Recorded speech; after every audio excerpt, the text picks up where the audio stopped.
All right, Preneurs, are you good with money? Maybe you are, maybe you're not. How do you even know if you're good? Well, I have 8 signs that actually could tell you if you're good with money or not. Let's get right into it.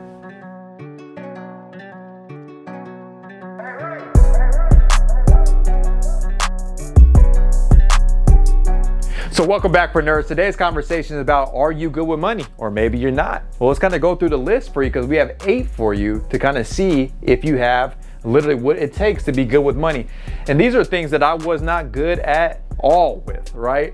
So I'm talking to you from learning experience, and literally I can talk to you from literally what not to do so that you can make sure that these signs are for you to make sure your income increases at a different level. So number 1 was I wasn't steady with my income.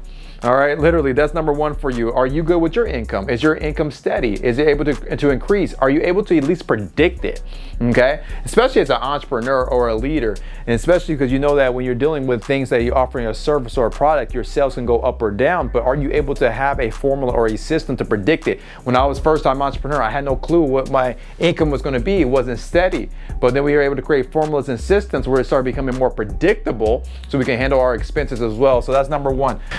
That brings us to number 2, which is you know what to spend. And that's such a big deal when you want to be really good at money. Why? Because you need to understand exactly what needs to be spent and what does not need to be spent.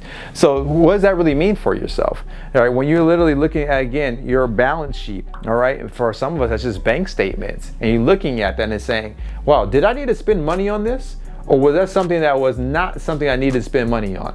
So it's very important for you to understand that so that you can make sure that you're keeping the income necessary in your pocket so you're good with your money. Number 3 is you pay bills every month and on time, all right? So one of the key statements on this one is that you're paying every month, but it's really on time for yourself. For me, I used to pay kinda every month, and it definitely wasn't on time.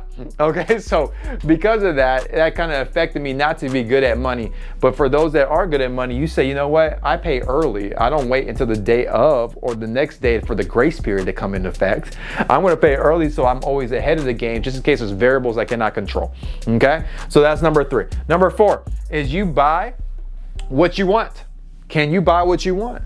And when I say what you want, is literally say, okay, we want to be able to purchase that. I'm able to do that effectively because we have the money to do it. All right.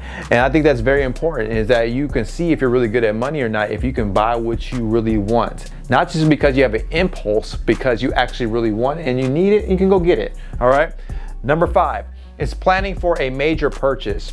All right. You know you're really good at money is when you don't spend on impulse. Right? It's kind of almost contradictory because you say buy what you want, but then plan for a major purchase, right? So what I mean by that is, like you say, you plan for a major purchase, maybe you want to buy your dream house, or you want to purchase a car, or maybe you want to go on a major vacation or a trip or something like that. Well, if it's going to cost you something, pretty high in regards to, your payment out of you, you're making sure that you are literally prepared for that. Okay, that it's not going to dive into the profits that you created. It's not going to dive into your emergency funds. It's not going to dive all into your savings. So it's going to put you in a real bind to take care of regular expenses, right? So for yourself, are you able to plan it out? For example, we got a notice that we're supposed to go on this major world trip next year. So we got a notice saying, hey, you better start planning for this. So for those that are good with money, they put a budget together. So we start putting a budget together for already. Every time we make an income for whatever we're doing, whatever we're selling, I put 10% away for the goal for my major purchase. So I'm already planning for that major purchase to take place, and I'm already positioning myself to make that without affecting my daily lifestyle. That can also help as well if you're looking to do that too. Number 6 is making sure that you have emergency funds. Okay, emergency funds is a big deal. Why? Because especially with everything that's going on right now in our economy, you want to make sure you have not just a savings account, but an emergency fund and another emergency fund that you don't even know about, just in case. All right, and that's such a big deal, especially if you're a leader or entrepreneur. Because again, there's always things that are going to happen. There's always accounts. There's always variables that are taking place that you don't really always know they're going to happen. So you just want to be prepared for that. Number 7 is you're saving money. Okay, so you want to make sure you're saving money. When I'm saying saving money, are you able to pay yourself first? All right, so yes, you may receive your income from your job or maybe from a sale if you're running a business or anything like that, and that's good. But are you paying yourself first? Do you have an account that says this is me paying me? Okay, so you want to be able to have that account if you don't have that, so you're actually, again, saving money the proper way for you. And the last one is, do you know how to invest? Okay, do you know how to take money and be able to get a return on investment for that? Are you able to increase the money and make your money work for you? Can you bank your dollars, actually put them out, put them in a job, make them go and lead, make them go grow, put them to work? All right, that's a very important position.